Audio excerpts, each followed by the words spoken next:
just talking about chains in general that we've covered. Yeah, and in the Halloween, we've covered four of them. Yeah. 4 of them? Because we did all 3 of the remakes and then the terrible one that we all hated. 5. We did the original one too. Oh, shit. Okay, well then 5. Yeah. Good on us. Good on us. A horror podcast, and Halloween is the top chain that we've discussed. Hello. Do you want to play a game? What's your favorite scary movie? Be afraid. Be very afraid. See dead people. You're gonna need a bigger boat. Here's Johnny. The power of Christ compels you! The power of Christ compels you!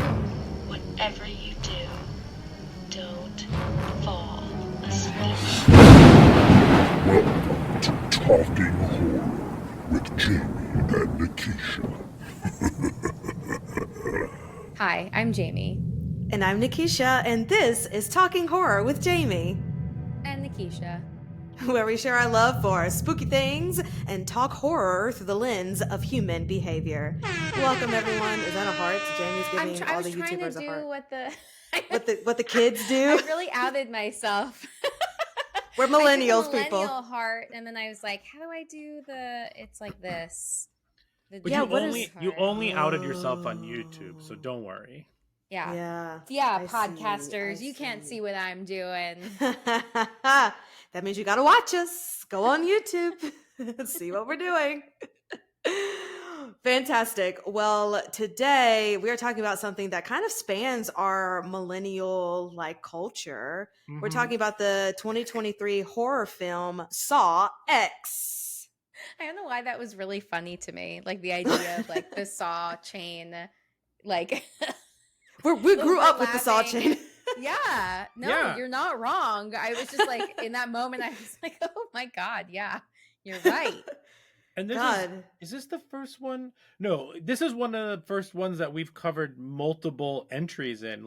We've covered multiple Saw entries. We did the original Saw, we did Spiral, and now we're doing this one. We did 3 Conjuring movies. Right. We've done multiple Friday the 13th movies. Yeah. Are you just Oh, talking and the about Halloweens. chains in general that we've And the covered. Say that Yeah. again? You're just talking about chains in general that we've covered. Yeah, and in the Halloween, we've covered 4 of them. Yeah. 4 of them? Because we did all 3 of the remakes and then the terrible one that we all hated. 5. We did the original one too. Oh, shit. Okay, well then 5. Yeah. Good on us. Good on us. A horror podcast, and Halloween is the top chain that we've discussed. Seems pretty. We're doing good, guys. Hashtag doing our best. Mm-hmm. Okay, but we're talking about Saw X today, and this is directed and edited by Kevin Grudert, and it was written by Peter Goldfinger. What a great name. And Great Josh name. Stolberg. This is the 10th installment in the Saw chain, i.e. why it's X, and it is a direct sequel to the first Saw movie, and it is a prequel to the second one. So this is in between the first and the second Saw movies. It stars our one and only Jigsaw, Tobin Bell, Shawnee Smith, Sonova Lund, Stephen Brand, Renata Vaca, and Michael Beach. Now, obviously, heavy spoilers for Saw X, and maybe I'm sure we'll talk about some of the other Saws. So be prepared for that as well. Catch up on all 9, 10, and then come listen. And Jamie, please give us the listicle of trigger warnings that there are in this. I mean, come on, folks. This is a Saw movie. It's Saw. It's Saw. There's gonna be a Saw. There's gonna be insides on the outside Just one Saw. times 1,000. Yes. And boy, do they deliver on the methods. Includes brain surgery, Yes. cutting body parts, Mhm. Radiation, Yep. Hammering eyeball body sucking, parts. hammering Yeah, body body parts, parts. threat of pipe bombs, Mhm. extracting bone marrow. I know I said brain surgery, but the brain surgery times 2. Times 2. ×2. Yes. Waterboarding with blood. Bloodboarding, if you will. Bloodboarding. Bloodboarding, of course. There's also like a weird reference, like a weird, like almost assault that happens. Oh, right. It's very distasteful, which I'm sure we'll talk about. Because I think Brian already mentioned that as like an offhand when we like very Yes. briefly talked about seeing this movie. Oh yeah, I'm going to talk about that again for sure. Yeah. Yeah. Am I missing Poisonous anything? gas. Yeah. Oh yeah, gas. And just to talk of like Unclear what kind of gas it is. Just some weird chemical. Just some gas. chemical. Yeah, Mhm. yeah. And then I mean, like lots of references to cancer. Yes, thank Right. you. That's what I was gonna say. Gotta cover Cancer it. and death and like, you know, end of life is a major theme as well. Mhm. Intestines, using intestines as Oh, it's As a rope. rope. multiple. As a lasso. As a lasso. Yeah. Oh my god. Oh man. Yeah. Cannibal How extreme. Cowboys. There's a gun. Cannibal Cowboy. Cannibal. That has to be a movie somewhere. Cannibal Cowboys. Yeah, that's a lot. Is there anything else? I don't I think mean, that's so. a lot. It's That is a lot. lot. That's a lot of stuff. Breaking fingers in the Oh, yeah. beginning. Oh, along with yeah, the yeah. sucking Yes. of the eyeballs. Yeah, Yes. uh-huh. Oh, yeah. What a brutal. Oof. And Yeah. it wasn't even real. Well, we'll get into it. Yes. Fantastic. Well, before we get into all of that, because there is much to discuss, because like Jamie said, guys, it's Saw. Like you should know by now what you're walking into. Producer Brian, give us some words, please. Yeah, hi everybody. Welcome back to Talking Horror, or welcome to Talking Horror for the first time. I'm producer Brian. If you want more Talking Horror, you can follow us on all social media. Check us out on YouTube. Check us out on Twitter. Check us out on Instagram. Check us out on TikTok. We cover more movies and more lists and stuff like that on all those social medias. I show off my super cool Funko collection of horror Funkos. So very check nice. all of that out. Thank you. Check all that out. And if you want to see us, we're on YouTube. So hi everyone. Hi. You're so funny you talked about Pop Funkos just for a second on a soapbox, because for some reason I was talking to a friend about like older people and collecting stuff and how like they just have a whole bunch of stuff in their house. And you just talking about your Pump Funkos. Wow. Pump fuck.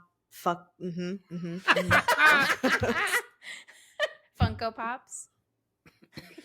I'm done. Cut the podcast. Yeah, I'm we're out. done. This is our last We're episode. done. Actually, This is my last episode. Yeah, this is Nikisha's last episode. I'm Actually, getting replaced. by a Funko Pop. But that just reminds me that I have been collecting these glass pumpkins that are just all like glass blown different colors and mixes of things. And it just made me think like, I'm probably going to be the old biddy with a house full of just glass pumpkins. And people are going to be like, what is wrong with her? But So- I love Halloween. Question. I have a follow-up question on your glass pumpkins. For your glass pumpkins, are they a similar brand, or like anytime you see a glass blown pumpkin, it doesn't matter if it's like just one specific company that makes them? Like, it doesn't matter. Like you're just into glass blown pumpkins. Yes, I got one from Target, and then I went in Chicago to this pumpkin patch, and inside the general store, there was this shelf full of glass pumpkins. And the way I had to stop myself from buying 5 of them, because why did I need them? But they just looked so pretty. I'm going to get one. Una momento. How many do you have? I just, okay. So I'm so confused. I only have 2, but I want more, right? And so this one glows in the dark. And I just That's think cool. that it's, yes. And then this is from Target. Okay. So you guys, you have to be on YouTube now because you need to see all these things. And then this one is from the pumpkin patch. But I just think that they just look so cool. And Nice. it was going to take all of my Hamilton money for these pumpkins. But Great. that just reminded me. That is my pumpkin parlor talk. Pumpkin corner. Pumpkin corner. talk. Oh, it's your pumpkin patch. My pumpkin patch, exactly. Oh, that's Nikisha's good. pumpkin That's patch. good. Nikisha's Great. pumpkin patch. Uh, I'll tell you guys when I get another one. yeah, Nikisha, take a picture of them, Yes. and I'll post them on social media so people who only listen know what you're talking about. I But love my speaking of pumpkins. pumpkins, here's one of my newest Funkos. It's the McDonald's chicken nugget with all the pails, the like Halloween pails. Yeah, the Halloween Um, candy barrels.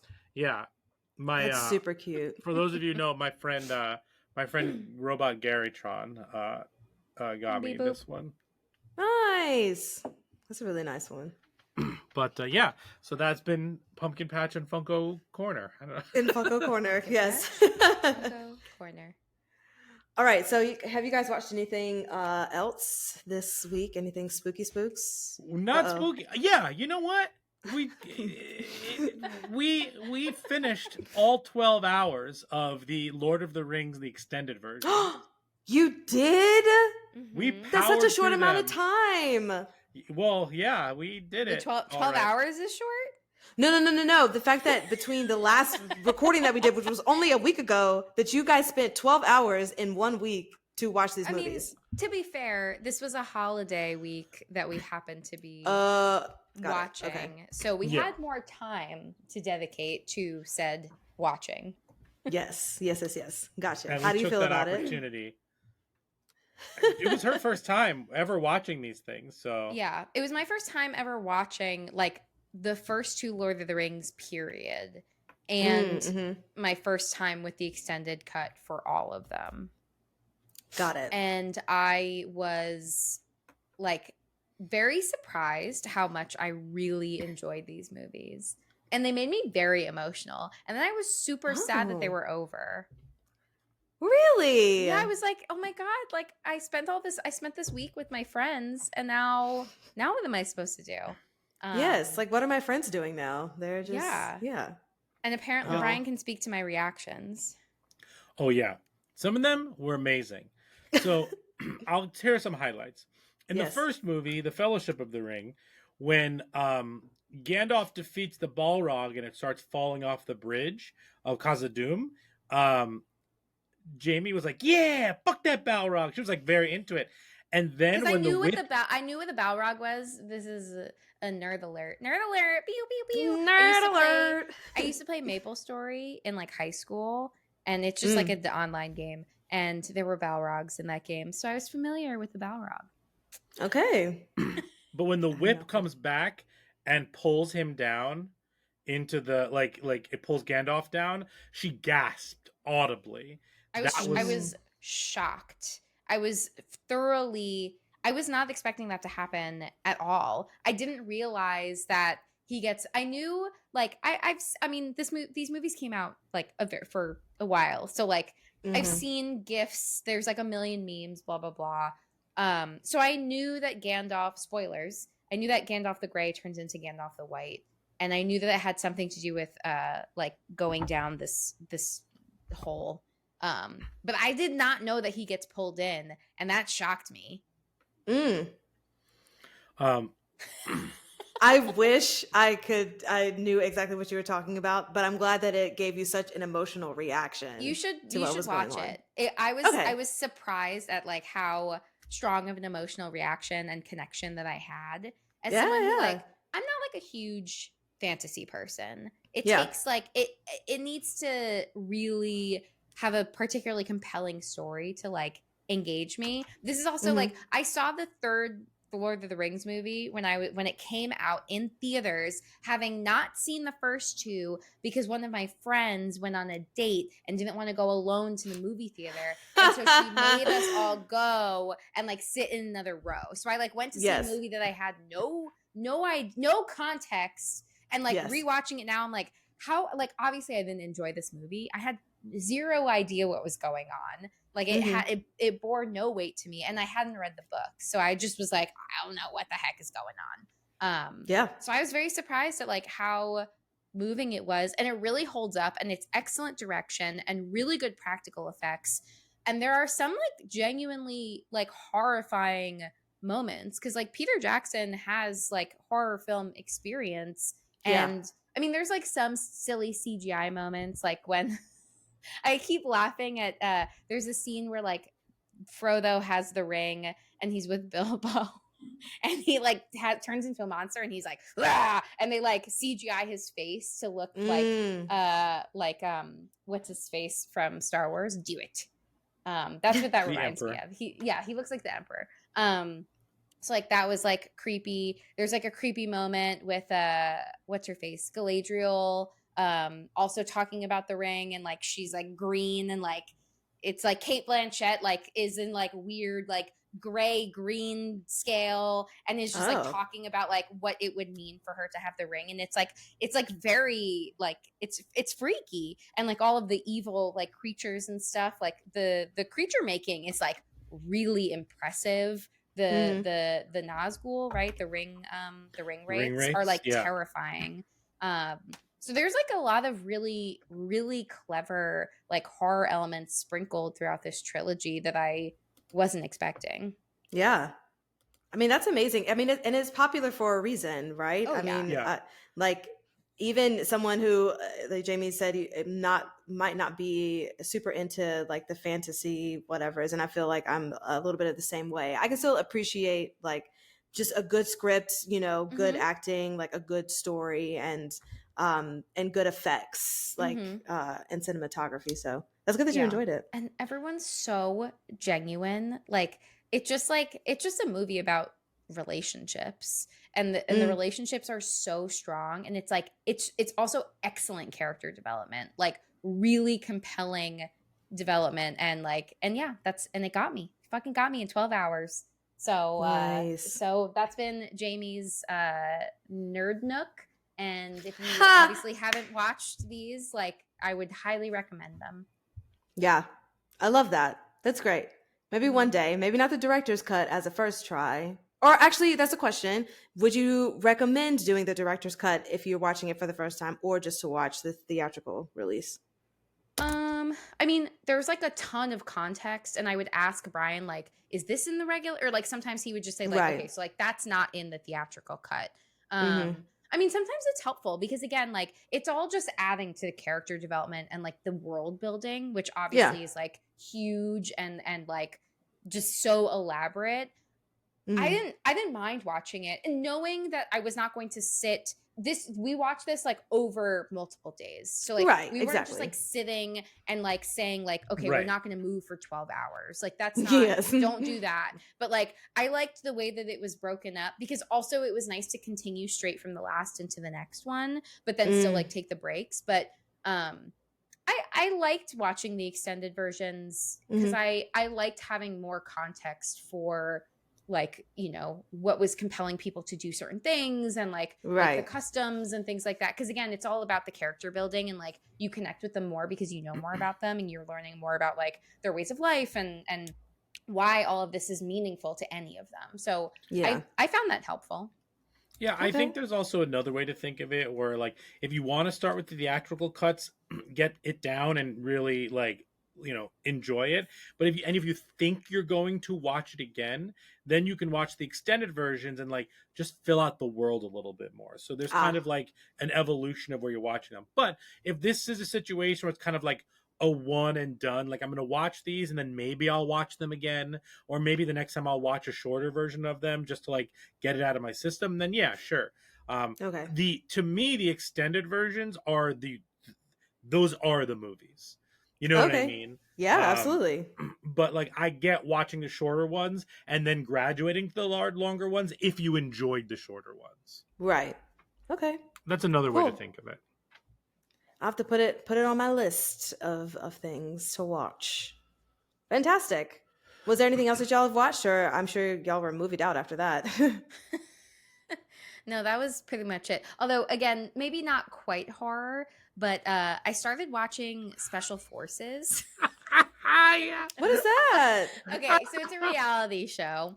Oh, It's a reality show where like real people, like a mix of like actors, but also like Olympians and like like sport, like athletes, also not regular schmoes, but like politicians, like people who like have been in the limelight in one way or another, where they essentially are completing like special forces training.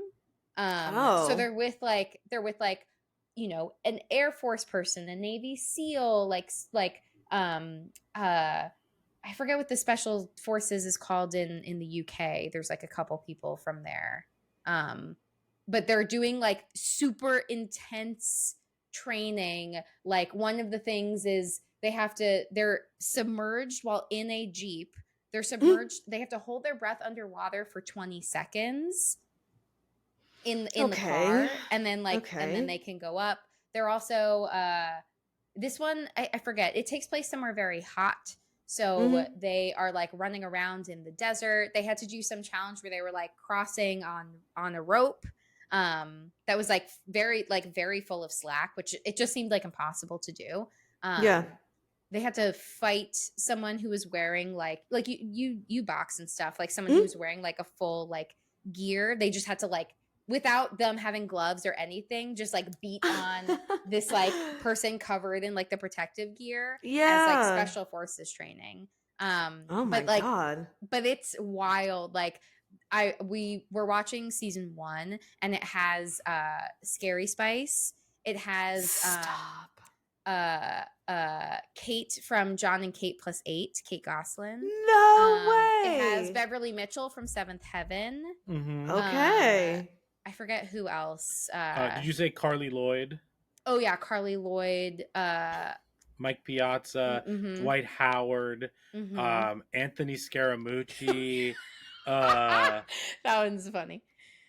That sounds like someone a time. from Real Housewives of Atlanta. Real Housewives of Atlanta. Yeah. Did you say Scary Spice? I did. Yeah, she said Scary Spice. Yeah, there's a lot. There's a couple Jamie more. Lynn Spears. Oh yeah. Stop. Yeah. Yeah. So like the challenges are scary.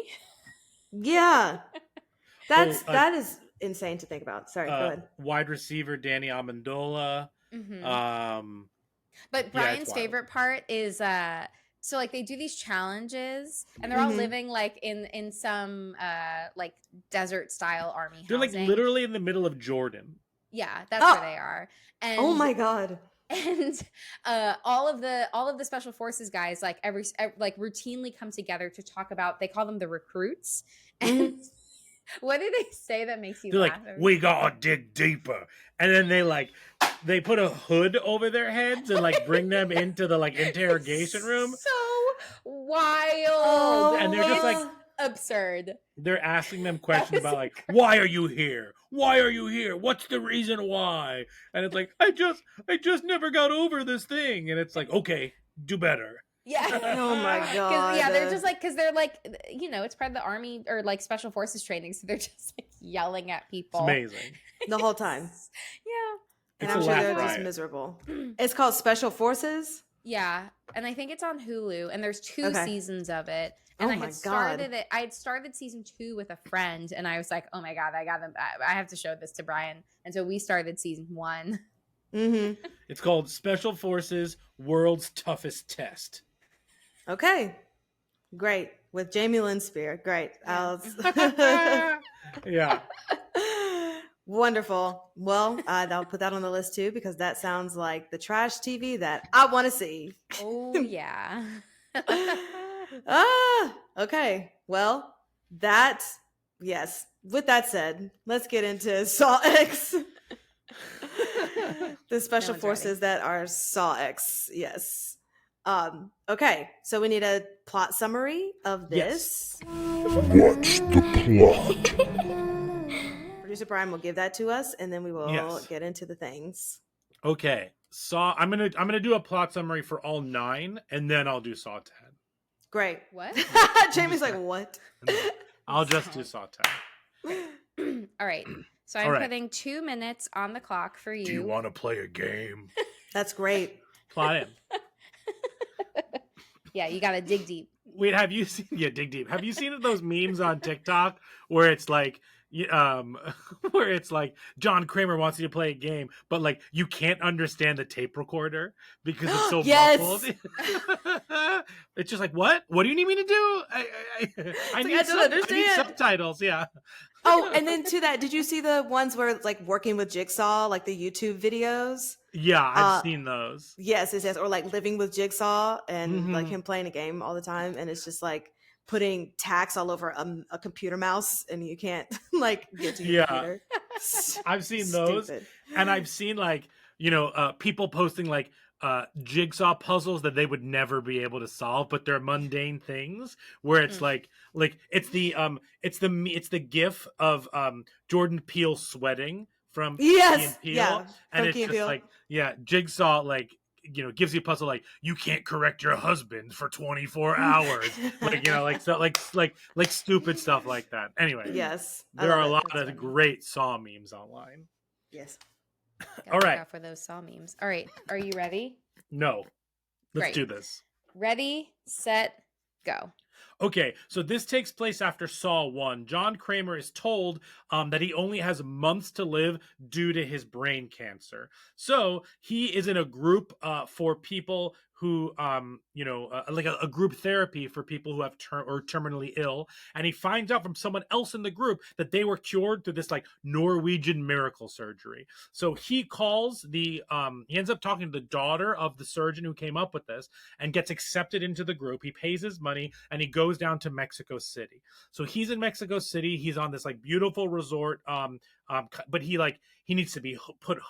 He needs to put like special forces a hood on and be brought to this place. Like he can't know where it is. Anyway, he gets the surgery. And then the next morning he wakes up, or a couple days later, he goes to kind of like, I think he brings them a bottle of tequila or something to like thank them or whatever it is. And he finds the video of the faked surgery and he checks his head and he realizes that they never cut into him. So he's been scammed. So essentially what he does is he finds out that the cab driver was one of the fake doctors. He kidnaps him. He puts like pipe bombs in his arms and he tells him to try to escape, and he actually does. Then we find out that John has kidnapped all of the other doctors and he puts them through all of these trials. But then somebody else shows up, a guy named Parker, who was looking for his money back. He was also scammed. So they're trying to manage the people in the building and Parker. Long story short, it turns out that Parker is part of the scam and that he was called by the main doctor. Cecilia is the main doctor. All the other people die, and we'll talk about all the traps once we get through that. All the people die, and then basically they capture what's his name, John Kramer. They're putting him in a blood waterboard. It ends up that John knew that Parker was the guy. When they go to get the money, it triggers something, and then Cecilia and Parker need to fight for who can survive the gas that John is pumping in, because there's only one head hole. Cecilia kills Parker and puts her head in, and Amanda's here the whole time as well. So Amanda and John leave with the money. There's also a little boy, I think his name is Carlos, and he's a part of that as well, but that's more just like show John's soft side. I think he gives him some of the money to give to his family, and then we're off.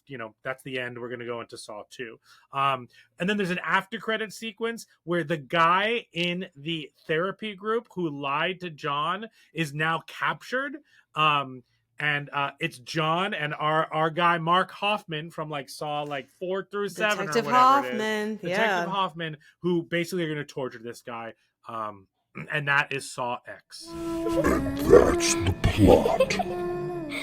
Yeah, that's good. Good job. Woo! So let's get into our first segment of likes and gripes. And now our likes and gripes. Anyone would like to offer up going first on likes and gripes? I'll go. I'm happy to go first. Yeah, go ahead. So just as a reminder, Jamie and I saw this in 4DX. So our seats were moving. There was fog. Air was being blasted at us so something I didn't mention previously is all the traps, and let me know if I'm missing one. There's the eyeball trap where they break his fingers, and that's kind of like a dream. Then you have you have the trap where she one of the women needs to cut off her leg and suck out the bone marrow to release the key, and she doesn't get enough bone marrow out. Then you have the guy who has to do brain surgery on himself, and if he doesn't do the brain surgery on himself fast enough, which he doesn't do, he's killed. And then you have the other woman who is pulled up on chains, and she basically has to like escape from all the chains and like break out of that from ionizing radiation. So she's like burning, and it's terrible. And then there's the blood waterboard that is done to him, and then there's the final one. Did I miss any of them? There's the final one with the no, gas. that's it. Yeah, so there's all of that, and just as a reminder, I have not. So all of those were in 4DX, and that was wild. And then just as a reminder, I've seen all the Saw movies except for Jigsaw. I've never seen Jigsaw. And that brings me to the fact that I really liked this movie, and especially coming from someone who really did not enjoy Saw 7, has not seen 8, hated Spiral, and you can listen to our episode on that. Spiral and like that shouldn't even count as a Saw movie because it's like the book of Saw or whatever it is. But anyway, that's a bad movie. So like bringing it back to John was a delight. And I think John is for an audience, John Kramer is a very complicated character, because as we've talked about in other Saw movies, his motivations and his hypocritical nature of what he's doing comes through a lot. So this is the first movie where you're kind of rooting for him in some ways, but also like, because it's more of a revenge movie and it kind of feeds in. Any movie that has to do with his healthcare, I think is more effective than not. Like Saw, which I forget which one is the good one, 5 or 6 with the insurance salesman. I think it's 6, where like the insurance guy who denied his 6. claim. That's a great That's one. a good one. Yeah, the first one's obviously great because it's like his doctors and stuff like that. Right. Those are the ones that I think resonate more with me, and I like them a lot. So this movie to me brought it back to what Saw really is. And I think one of the big mistakes that they realized very early on is they should not have killed John Kramer in the third movie. In the third one, yes. I get it at the time, totally. But like, he is those movies. Yes. And the best parts of the other movies, aside from the traps, are the flashbacks to like John and Mark or John and Amanda and stuff like that. And his wife. Or John and all and his that wife. stuff. Yeah, totally. Even as ridiculous as it all gets, those are the best parts of those movies. Yeah. What I like about this movie is that it brought it back to that. I really like the traps in this one. I think they really worked and they were fun. I mean, fun being a relative term. I really liked the emotional storyline. I thought that was really good. Again, that makes it a little confusing because you're kind of like rooting for him, even though he's Jigsaw. But like, that didn't ruin my experience because I think that he's a deeply engaging and charismatic actor and character at the same time. I loved the scenes with John and the kid where he's helping him with the bike and he's trying to teach him Spanish and he's learning, and I think that just shows the softer side of him. And because they always talk about like him and his wife wanting to have kids and other ones, I think, right? Yes. So that kind of brings it back to that. And I was towards the end of the movie, I was getting really upset that like this plant in the therapy group they never talk about, and then the after credit sequence, like, yes, we got him. That's literally what I thought, the same thing too. The entire time I was like, okay, if he's going after all these people, like, where's this other guy? Like, he has to be going after him. So it was very satisfying that they tied up that loose end and they didn't let it just like linger. Yeah, and is this movie perfect? No, but it was a very satisfying Saw movie, and honestly, this is a top 5 Saw movie for me, without a doubt. Like, honestly, the way to continue this franchise, no questions asked, is doing these like stupid in-between movie plots where you can just keep using John Kramer, because like, who cares? Absolutely. At this point, we've just accepted the fact that he's an ultimate engineer who can build anything and get anything at any point in time to build these machines. Like, that's totally fine. Some of my gripes with this one, Amanda's hair, number one. Oh gripe my of this God, I'm so film. glad you said Oh, that. God, it Because that was is- my main gripe. That wig is awful. Awful, It's awful, awful. so bad. It's so bad. But It's on the so flip bad. side, I do think that like that is a staple in a lot of horror movies. Like, Oh. do you know what I mean? Like the hair in obviously Scream 3. There's this weird staple of like bad wigs. I don't know if that was on purpose or not, but I hated it. Yes. Those yeah. bangs. Oh my God. Yeah. I think the trailer ruined this movie in some ways because I think the movie does a really good job of setting up the emotional stakes of John Kramer in the first like 40 minutes of this movie, half hour, whatever it is. However, I already knew what was going to happen from the trailer. So I was kind of just like, let's get into it already, because the trailer already presented to me what the stakes of the movie were. So even though I thought it was needed and necessary to make the emotional impact of the rest of the movie and the thematic elements of the rest of this movie in terms of like, do we do this? Do we not do this? Why are we doing this? You know, with Carlos, like living to see the next day, fighting for what you believe in terms of like, because he says to the doctor at the beginning, like, are you just telling me to like stop fighting and lay down and die? Like, I think that thematically was interesting, but like, it felt slow because I already knew it was going to happen because of the trailer. The twist was maybe a little bit too predictable. I'm pretty sure that Jamie leaned over to me and whispered like, "Oh, this guy's in on it," like the Parker character. And at the end, it all kind of felt very fast. I would need to see this like multiple times, perhaps, to like the end just felt like it wrapped up like very quickly. Like you had this long opening, you had this really intense like 40 minutes in the middle where like it's all the traps, and the end with Cecilia just wrapped up very quickly. And then I really liked two things. One, I liked that Mark Detective Hoffman was in this because I heard him on the phone. You can't mistake that voice. When he was on the cell phone with him, and then you heard him, like you saw him at the end, which was obviously just for us, saw heads, and then us sawsies, Crane, all of ours are crame dames. I don't know. I know. I was trying to think of a Kramer one, but yeah, the crame dames. But so that was there, and something I love going back to how you make this franchise move forward with like a Saw 11 is Cecilia has to survive because we don't see her die in this. She is left there with her head kind of sticking out. I would love like if John had this foe from movie to movie that we never see, and like think of it as like two timelines. You have like the original timeline of like, and then you have the Saw X like in between 1 through 3. You have like that secondary time. It's kind of like Ahsoka, where she's in none of the movies, but like she's in all the TV shows, and it's all happening like at the same time. They just never cross over.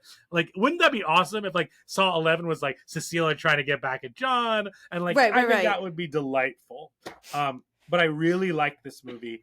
This was a top Saw movie for me, and pretty memorable from a pretty solid year of horror movies. Yeah, absolutely.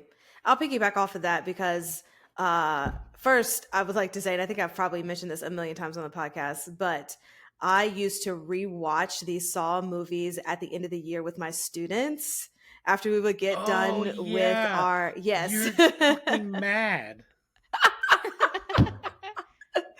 So we would get done with our spring concert in like April, right? And we still had like all of May until we got out of school. And so they already had their end of year whatevers from me. So we would just, I don't know if it was my idea or another student's idea, but we just literally started just watching Saw from the first one and watched like all the way up until Saw 3D at the time. And it just kind of became a thing that we would all do. So it was fun to kind of relive or rewatch some things or watch some of the later ones for the first time. So all that to say, I have also seen all of them except for Jigsaw. And it was to your point, Brian, the first thing I said, I like that we're getting more of an inside look at Kramer.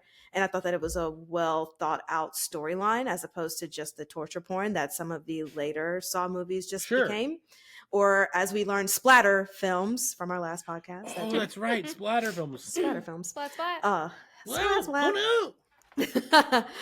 oh So I was into this, and to talk about your point about the trailer, I think I only saw a trailer for this in the movie theater watching another horror movie, and then I Sure. never revisited it. So I feel like I knew that obviously everything that the doctor stuff was a scam, because in the later movies, like, he still is trying to get help. Yeah. But I think only watching the trailer once, I really enjoyed the slowness of the beginning to really set up, like, Kramer talks about hope and like selling people false hope. And I think that that whole Mhm. beginning really set it up nicely of like feeling like he had some type of hope, so that when the tables do turn, like it was more of an impact for me. Sure. So I really enjoyed the opening storyline and everything. And I enjoyed even the first trap being just a dream sequence of like, that's what he would have done to that Mhm. person if they were to steal. And also when we talk about the traps, I'm excited to hear like what your favorite trap was and which one do you think that you could have survived out of all of them. So be thinking of that, please. Ooh.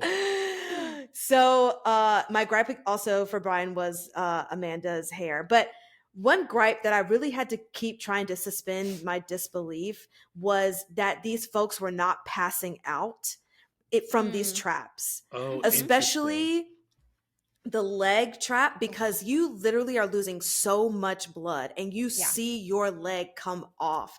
And I was just so surprised that people were not passing out from For sure. from this. And I don't know, and then I was thinking like maybe it's an adrenaline thing, but like also this is a fake movie, like, so just let it be. Wait, but I really what? right? Wait, this didn't really It's happen? not real. This isn't a documentary. Yeah. Right. So I was just like, okay, just leave it alone. Like, this person is literally pulling out pieces of their brain. And I kind of liked and was trying to kind of go back in my brain of the other Saw traps. Oh, but no. these Did were you pull it more out of your brain. I literally pulled it out from the side of my brain. These felt like they were more complicated or had like more steps. So it's like, not only did she have to Sure. cut off her leg, but then she had to get the bone marrow. Not only did he have to like cut open his skull, he had to take out a piece of his brain and it had to dissolve in order for him to be released And from he had the to thing. build these and create these in such a short amount of time, and they were even more complex. They were even more complex. So it was, but I think to that point, Brian, the later traps and later movies aren't from him because he's dead anyway. So I guess it's the That's other true. people doing his traps. Yeah, It's not yeah, going to be yeah. as intricate because it's Because not him. Detective Hoffman in a lot of those later ones is just not following the same like Pattern. ethical pattern that he is, and that's a part of the movies. And same with Amanda, like that's a part of the Right. theme of those movies too. Right. Which was also funny to me how Amanda's moral dilemma was, which was interesting because she had such sympathy for Gabriella, but she didn't want to follow the rules for like Cecilia. She was like, no, that bitch just needs to die. Sure. But Kramer's always like on the path of they have the choice, to live or die or whatever. So I thought that was interesting too, contrasting with like us even rooting for Kramer in the first place. Yeah. Well, yeah, and I think that's interesting because they connected because of the drug addiction and stuff like that. Right. And, yeah. And I think that that's an interesting point as well, that like you have certain empathies and sympathies for people who you understand exactly what they're going through. And I think that we've seen that with John a lot in these series. We saw it with Amanda in this one. And while that may not be like the overarching theme of it, I'm happy that like kind of shows up now and again in these movies. Because it is interesting, like, of course everyone in this is like wrong to a degree, but it's like, what do you feel like is more I mean, all of it is killing is wrong, guys. Right. But selling false hope too it's like, what do you think is worse? And do you even think one is worse, or do you think that they're all equally just bad because like there's killing in all of That's it? a good question. So Yeah, I just thought it was really fun. I love the gore, of course. My favorite trap was the leg trap. Um, I was a little upset at Gabriella's trap because I was, she was going for her arm first to get out of the chains. And I was like, that's smart because then you fall to the ground, right? Because the chain is pulling your leg and your arm, and then you like Mhm. are from the. But then Cecilia's like, no, just do your leg. But that's just because she wanted everybody dead anyway. So I was like, Right. oh man, Right. that's like fucking brutal. Brian, you actually answered my question. I was gonna say, what did y'all think about like there being a sequel with like Cecilia surviving? But I Mm. think I really like that idea of what you said of like the two timelines and like her trying to foil maybe one of his plans, but like it doesn't happen and he still like goes through with all the traps that we've already seen. Um, so yeah, I really enjoyed this for a Saw movie. Like Jamie, I also knew that the other guy that was her boyfriend was in on it because I'm like, you can't trust anybody on here. So I Mhm. feel like everybody's just a part of it. Sure. Yeah. But yeah, I think that's all that I have. But I had a really good time, and I think that even though it wasn't just like the torture porn, so many traps like the last couple of ones were, I think that the traps were well thought out and still gave you like the icks of Saw. But with a good like storyline wrapped around it. And poor Carlos, I'm glad he got some money, but wow, the trauma, Oh, the so much trauma. trauma. Jamie, what about you? Um, so as Brian mentioned, we saw this movie in 4DX, and I I learned that I get just as motion sick as I do on regular rides. Oh no. This experience is not for the faint of heart. Yeah. That being said, like I will say that it impacted my experience because I was like, please don't throw up while just watching this movie. And I did say Mhm. to Brian in the beginning, I was like, I don't know if I could sit through this Yeah. movie. Not because I thought the movie was too gory, but because of just like how much the seat was jolting for like the Yeah. entire movie. Sure. That Like it combo. really never stopped. Um, and then would just get like really intense and dramatic during all of the like action gore scenes. Mhm. So not great. Yeah. That being said, I still enjoyed the movie for like the parts I feel like I was able to really take in. I feel like I owe this film a rewatch to watch it without being jostled in my seat for the Oh, whole right. time. To re-experience it. But like, yeah, I mean, it's so funny because this film really does give you what you want, which is just like more behind what's going on in John Kramer's head, spending more time with John Kramer to the point that we are actively rooting for him, or maybe just I am because I am unhinged. I don't know. But it's like We love that. you really the more time you spend with him in this type of way it was super compelling in the same way that like the first one is, even though Sure. you don't spend that much time with him, but like just him being alive and learning about his mission is more impactful compared to, I think, like after he is dead and what happens with his character. I also have a hard time with like the mission evolving because I definitely agree that like in the later ones, I just don't think that the traps and like things that are happening are really aligned with what his original intentions were.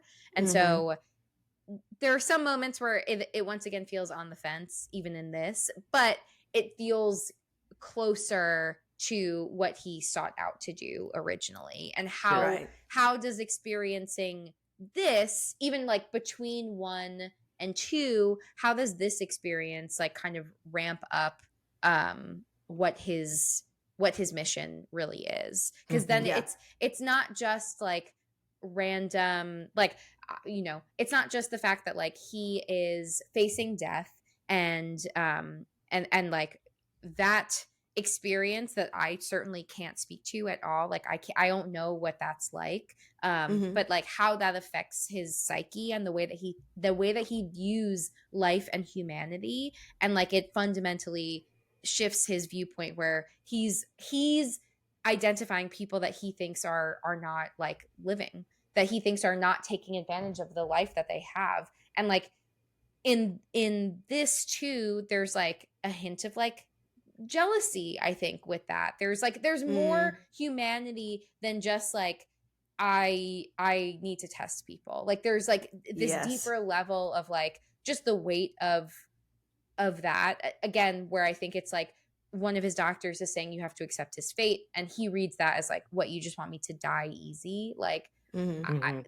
that's because it's like that's not necessarily what the doctor said, but he's Sure. already so like he's so dead set in this new like viewpoint of the world set? that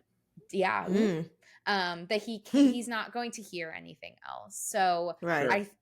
but I think that that's really interesting and compelling, and like just getting more character development, as we were talking about in the beginning, in a way that like we haven't really gotten this deep. So I really liked that. I really enjoyed just like how much time we spent with John Kramer.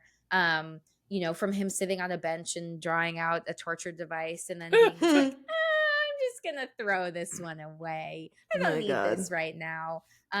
It's like, it is interesting. It's so dependent on whether or not he lives. If he gets to live his life, does his mission then it's no longer aligned, because like his view on life has once again changed. The act of him throwing out that picture is really fascinating, because the idea of him facing death has shifted his view. Then to think that he's under the impression that he has his whole life ahead of him now, or the rest of it, that like now he's going to like move away from this. Like there's still a part that's compelling him, but I guess that's the first moment that we see him like almost having this like internal conflict of like, do I need to continue on with this if there's more now? Like now I have more that I can do, and you know, not wasting it in terms of like I have time.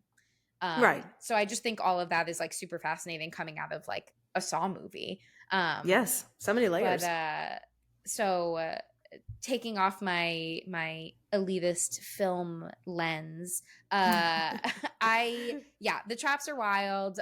This movie is like really gruesome.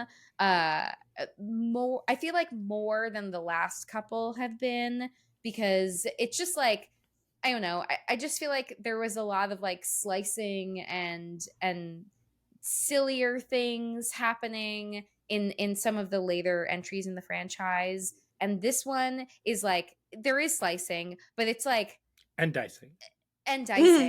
But it really, I don't know, it just feels so much more gruesome and intense. And like I mean, you already talked about all of them, but just the impact of like watching the first woman, Valentina, like severing her leg, and you're watching like the slices go back and forth. It's just gross. It's fucking gross. And but then, shout like, out to the bone marrow.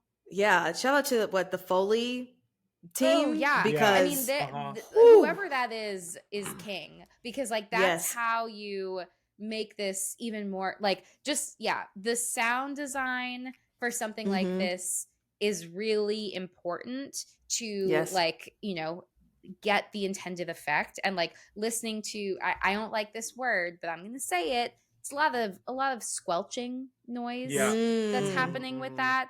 It's gross. How do you make squelch? How do you squelch? I don't know, but like Foley artists, you know, they have that down, and I applaud them.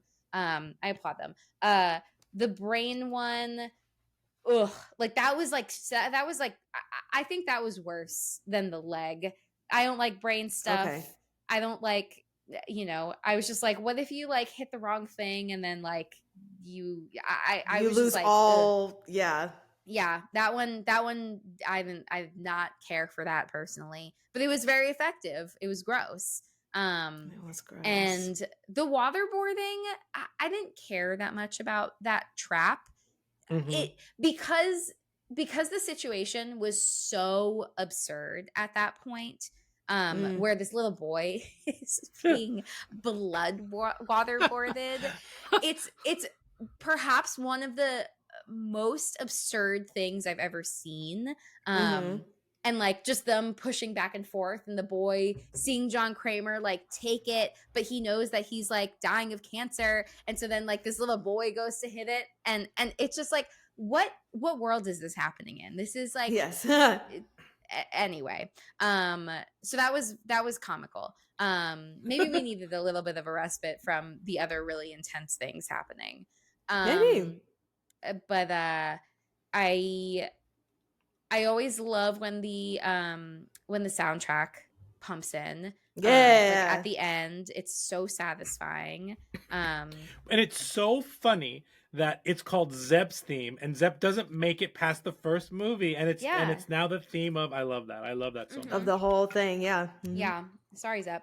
R.I.P. But but your theme just like John Kramer died early on, he still lives on in one way or another. on. Just there's Zep's legacy.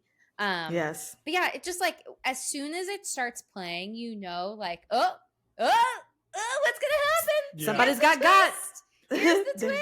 Yes. And it also like is a twist, which also aligns with like the first movie. Like Yes. the reason why Saw is like one of the best horror movies of all time is that twist is wild. If you've never seen Saw, that first watch blows your mind. You are Nothing not like expecting that.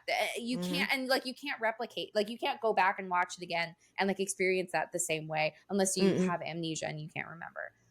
So this I feel like is a good this was a good twist. While yes, the other ones do have twists, they're okay. They're not all as I think effective. But I thought this one was a pretty good one. Like I was waiting for Cecilia to get got, but like I was happy with her gotting. If that makes sense. Yeah. Absolutely. I also hated Amanda's wig. I detested it. It was gross. And was there anything else I really hated? I mean, I hated like that assault scene that happened before Amanda kidnapped. That was Valentina that got kidnapped. Yeah. I really hated that too. That was on my gripes list, and I hated it even more because the 4DX like simulated her like biting in the back seat of that car. And I did not like that. I think that that was a poor choice. I think that that was that specific moment to like turn that into like your chair jostling and like all of that really was tactless. I think that if there had been no jostling in that scene, because then Amanda breaks the window and like pulls that guy out at towards the end of that scene, that would have been much more effective if like the glass breaking was the first experience. You got like maybe air blew on your head, back of your head from the chair, like that happened quite a bit. So not only was that scene like unnecessary, it was made even worse by the 4DX experience in that moment. I can imagine. Not a good moment. No. But I'm trying to think if there was anything else I really didn't like. Also, shout out to Billy the Puppet for his appearance in this film as well. His unnecessary appearance just because he's the brand. He's the literally mascot. He's the mascot. Right. I guess one other thing that I thought was kind of silly is like I'm surprised that John Kramer didn't realize sooner that like there was nothing under the wrapping. Like if you had gone through surgery and you are in recovery, like you are going to feel something. Like once even like if they're giving you medication, sure, but at some point the medication wears off so that you take more or you run out, and then like I just have a hard time believing that he wouldn't know. I thought that too, and even just with the like feeling better of it all, like feeling different, like having that out of your system and what that would do to your body, and like if I got surgery, I would try to look at it. Like I'm just like a curious person. Like I assume that other people do the same thing. Like if you get any kind of surgery, you're gonna like not like undo the whole thing, but maybe No, like but try to see what happened, and like if there's and there's something- gonna be blood spots. Like there's gonna Yeah. be like it's Sure. going to be sore, it's going to be tender. Like there was Yes. seemingly none of that, and I feel like that was all just a huge giveaway. And so I thought that like the scene of him like finally taking the bandages off didn't have that much of an impact on me, because I was like, there's absolutely no way that you wouldn't know that this pain is like reverberating throughout your Like, skull. Cecilia has all these elaborate plans, but like you can't just like put a little bit of fake blood on the wrapping, right. or like Do just something like to make it a little more convincing. yeah, while he was under anesthesia, just like hit him over the head, a little bit to make him like a Yeah. little bit groggy. I thought that like, she would actually like saw into his head and then do stitches, because even if Right. you're not like, if the vet tech is the one who's the pretend surgeon, he still probably knows how to do stitches, even if they're Exactly. for animals only. So like I was like, why else? It doesn't make sense why you would get a vet tech if you didn't want to use somebody who had some kind of medical training. And so I just assumed that like he would actually get cut into, just like as a flesh wound, if you will, to give off the appearance that like something more serious, he had endured something more serious, and they just wrapped him up and let him sent him on his go. own. But then I was And I think thinking that's those wild. drugs had to have been so good that he took. The stuff that he had to drink day and night. Yeah, I'm like, yeah. that had to Yeah, be the, good like, stuff Yeah, like some animal tranquilizer stuff. for him to not feel any, like have any of those like symptoms Definitely. after. He's Yeah. also like we've established. Sorry, I keep going on and on. This is like It's all good. encroaching on parlor talk, but we've already established that he's like deeply untrusting of people, and like the vetting that he does about the surgery, he like has the phone call, he like asks a bunch of questions to the doctor, and like is trying to get more information about like miracle surgery and cure. And again, it just goes back to like, it doesn't really make sense to me that he would not realize that nothing happened after going Right. through this like whole interview process where he's like, all right, and then what do you do? And like, give me more information. And also just saying that it's a great combo of surgery and a cocktail. And cocktail, is like yeah. so unhelpful. Like, I'm sure I don't believe that he wouldn't ask more questions. Right. He's Sure. just very inquisitive and like wants to know, and like, is very research focused. So again, you've established this about this character. How does he not know any sooner? Yeah, at the end of the day, the movie is really relying on the fact that you believe that somebody who is terminally ill would do anything and believe anything in that moment. But I agree with you, Jamie. What we know about John Kramer, even just from Saw 1, like if you eliminate everything after Saw 1, even from that, we get more of a feeling that he's a little bit more detail oriented. Right. than the average person, I would say. Especially with how much money he was giving them. It's like, I want to know Yeah. every single Yeah. step. Also, Yeah. did he go back to the States to get like his puppet and stuff like that and then bring it back? Like, did he leave Mexico then come back? Like, where did he get all the tools from? That's a whole nother conversation. He had it shipped. He had the Unclear. doll shipped. Oh yeah, you think he called his wife and he was just like, hey, can you ship my doll? Yeah. It's like, I have I things also to like, do. we don't really know how long it took him to like set all of this up, but it definitely seems very quick. Yeah, Yes. totally. Absolutely. But all of my complaints aside, I still really had a good time. Maybe lessened by 40x. blood smells being pumped in and being stabbed in the back several times. Sure. Oh yeah, Don't the like chair did like the chair like It really jutted out hurt. your back. I sat like very uncomfortable. I had to like readjust myself, and I was sitting like leaning forward for like most of this movie for Oh man. for 100 minutes at least. I was leaning forward in my Just- chair so I wouldn't get stabbed. Stabbed, yeah. Mhm. I enjoyed the brace 4DX. yourself. Yeah, you don't want to fall out too. Right. I enjoyed the 4DX, but I would be very selective about which movies I'd used it for. Mhm. Yeah. Absolutely. Yeah. Okay. And definitely get there before the movie starts. You don't want your popcorn to be jostled out of your hands. Right. Ha! That is very true. Any other likes and gripes before we move on? No. Mm-mm. All right. Well, let's get into our next section. Brains. So many brains. Tasty, tasty.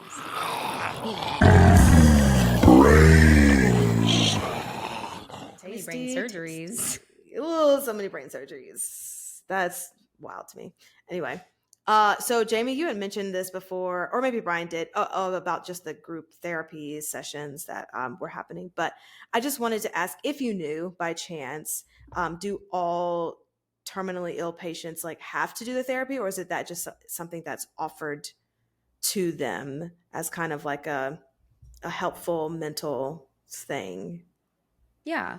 I definitely don't think like folks are required to do stuff, but I think like if somebody like, you know, is hospitalized for like a very serious condition, or like something like cancer, I think there's a lot of like resources available. If folks are in the hospital system, they're probably connected to a social worker in the hospital who's like offering them all of these different kinds of resources, both within a hospital and also outpatient, so like outside of the hospital.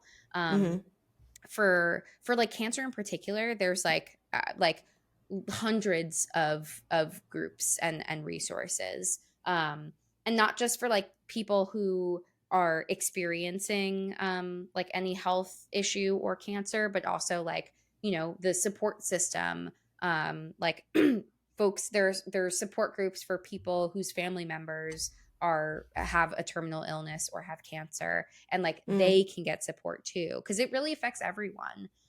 So not a requirement, but like there are like so many resources out there, which is really great. Yeah, that's really nice that they offer it to families too, just throughout the whole, because it does affect, you know, the people around you as well. So that's very nice. You briefly mentioned this, Jamie, talking about Kramer's first doctor that gave him the diagnosis, but he said something about accepting that patients do better when they just accept what's happening. And then Kramer was like, "Are you just telling me to die easy?" So how do you just feel about that conversation in general? Like, do you feel like that could have been a different way, that the doctor didn't need to necessarily say that, or was he just not using the right verbiage in that situation? How do you feel? Yeah, I mean, I I think that there's a stereotype of doctor bedside manner and like how doctors communicate certain things. I think there's a stereotype that's based in like maybe some compassion fatigue of like folks who are in helping professions just kind of slowly lose empathy because they're like inundated with this stuff day in and day out, and maybe have a harder time like always kind of putting themselves in the position of like you're sharing some pretty like distressing, dire news with folks on a daily basis, especially if you're like a specialty of any kind. Like if you are an oncologist, which is like a doctor for cancer, then this is what you are dealing with day in and day out. Right. So you know, maybe I can see the intention of what the doctor was trying to communicate, but I don't think that was maybe the best way of doing it. I also think that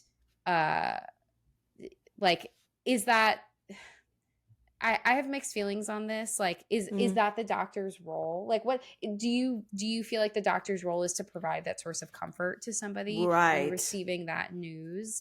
And I have like mixed thoughts on it. Like, I think there's a different way to say like we've really explored all of the options, and like unfortunately like there just aren't any other treatments that I'm aware of that could be successful in the way that you want them to be right now. Like I wouldn't say like just accept the fact that you're dying. I think that's like a little bit dismissive and invalidating, but I would reframe that into like, you know, based on your test results, like here's what I know, this is the information that I have, and like I'm sorry that I don't have any other like resources that I can think of. Like, again, you're welcome Yeah. to kind of like look outside the box, but like, you know, I can't speak to like how effective some of those things might be. Yeah. Like kind of speaking to that point and not really telling him like, just, you know, this is it, this is the end, and leaving it like that. I mean, we love a reframe, and you just saying those things of it's being honest with the person while also saying like, feel free to look into other things that I might not even know about, but if you want to look into other ways, that's fine too. But this is all the information that I can give you in this time period. Not just all right, bye. It is what it is. Right. Good luck. That reminds me, talking about that. What's the in Grey's Anatomy, her friend, because she never was sympathetic to any of her patients, really. Doctor. Oh, it was Meredith's like best friend in the whole series, and I can't think of her name in the show. Sandra Oh's character. Yes, Sandra Oh's character. Thank you. I've never seen an episode. No, that's not true. I haven't watched it. I've seen it on TikTok. I've watched it on TikTok, and I've seen there's a musical episode, isn't there? There is a musical episode. I never watched that episode, but there is one. That's the one I've seen. That's hilarious. But Sandra Oh's character is very much like not in the bedside manner type of doctor. But I understand, like you said, Jamie, you just see so much that's not like in the forefront of your brain to do that, to offer that comfort. Okay, last question I have is, I would love to Billy or Stu, Dr. Cecilia, or Cecilia, because she's not a doctor, Amanda, and Kramer. Movies don't create psychos. Movies make psychos more creative. Yeah, pizza scream, baby. Billy or Stu? How do you feel? Ooh. How do I feel? Well, I definitely think that Cecilia is a Billy. Okay. Like hardcore. She had this whole evil plot to dupe people, to dupe vulnerable people, and really thought out her whole plan. And I think that puts her firmly in the Billy category. Yeah. So that's her. In terms of Amanda, well, let me do John Kramer next. Okay. I think that John Kramer also is a Billy. Yes. Yeah. I again, like, similarly, I think that even if we like empathize with him because he is dealing with cancer and it's terminal, still not doing some great things. I would say pretty bad things, actually, and very like well thought out and yeah. So definitely also a Billy. I think Amanda is more of a Stu because I think that she's connected to John, and like her relationship with John is influencing her behavior, but I don't think that she's like as like thinking about all of this, orchestrating it in the same way that he is. I think she's a lot more reactive and impulsive. Yeah. And I think that puts her more as a Stu than a Billy. Okay. Because even in this, she's like struggling with following through with the one girl that she like connects with, and she like feel with Gabriella, and she feels like badly about it. And then she's just like reacting a lot to Cecilia when like the tables have turned.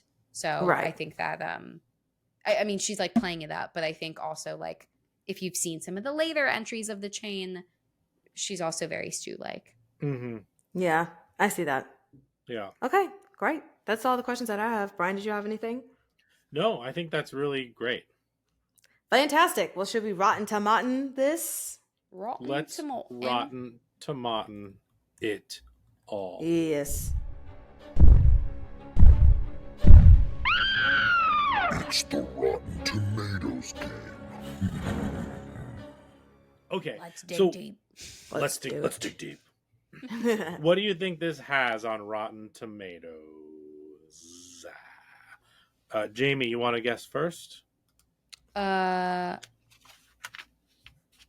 76. I was gonna say 77. Oh, Whoa. On Rotten Tomatoes, this has an 80%, wow. Nice. That's awesome. but the audience score is 89%. All right. And I like doing the newer movies because I get a critics consensus and an audience says. Oh. So here's the 80% critics consensus.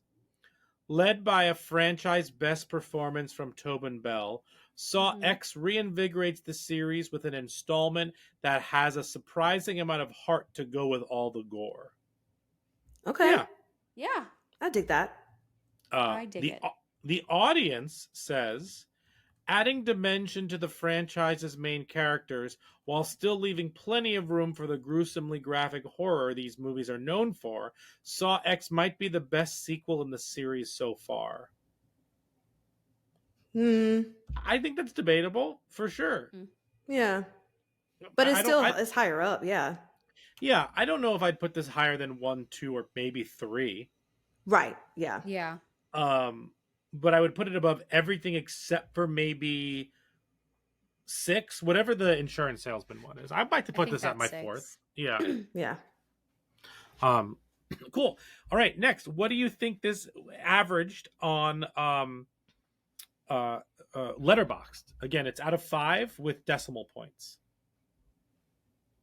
3.6. 3.8. It has a 3.2 actually. Ooh. Which is a bit surprising. However, it's got a lot of 23% of its ratings are 4 stars, 23% of its ratings are 3.5 stars, and 22% of its ratings are 3.5. So it ranges right there in the middle for people. So that's super interesting. Should we do the 4 S's? Yes. Skull, scare, shakes, and suggestions. The Talking Horrors 4 S's. The 4 S's are skulls, scares, shakes, and suggestions. We are going to rank those 1 through 10, 10 being the worst, 10 being the best, or 1 being the worst, 10 being the best. So let's start with Jamie. What are your skulls, scares, and shakes for Saw X? I think for skulls, I'm going to give this I'm like leaning towards a 7 or a 6.5. Does it lose a half a point for him not feeling the pain in his skull? So 6.5. Yeah. Love it. Thank you for fleshing that out with me. Because I think that a lot of people are, if placed in a saw trap of dire circumstances, they're doing the best that they can with what they have. Maybe Cecilia's plan is a little bit far-fetched, but I think it's based in reality. That like people are willing to take advantage of vulnerable people if money is involved. So I like 6.5. Cool. For scares, I'm gonna give this a 4. I'm gonna give it a 4.5. The extra 0.5 is for the nausea that I felt throughout this movie. Sure. For the 4DX. But this movie, like I said, it's really gruesome. It's gross, and it does not hold back. It really comes in very intensely. While maybe not jump scary, it's still like very disturbing images that like seared into my brain. For shakes, I mean, this was like a very memorable. I know that there's recency bias and stuff, but like I think I'm gonna give it a 7. There was a lot that I really liked about this movie that just like I think is really resonating with me in like its staying power. Because we saw this when it came out, and it's been some time. But like I still really remember a lot. Again, like those some of those gross scenes are really etched into my brain. So I Yeah. think it was really effective. And I don't think I can name one spiral trap for you.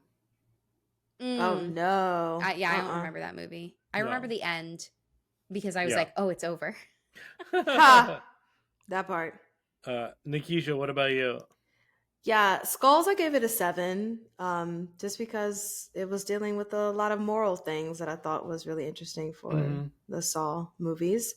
Scares, I gave it a 5 because it was very gory and those sound effects were crazy. I rewatched this movie. So I watched it in theaters and then I watched it at home, and it still really kind of held up. Cool. Maybe even more so watching it again at home with like how gory it was. Sure. And then Shakes, I'll give it a 6 because out of the Saw chain, it really stands out. So Cool. I like it. I'm very much in line with the two of you. I gave it a 6 for Skulls for similar reasons that you all did. I gave it a 4 for Scares, same reasons as you all did. I will say a lot of those gory scenes were definitely enhanced by, like Jamie said, by the 40X. Like when she has to like bang her hands, break her hands and feet to get out of the chains and whatnot. Like anytime that happened, like the seat would move. It was like very effective.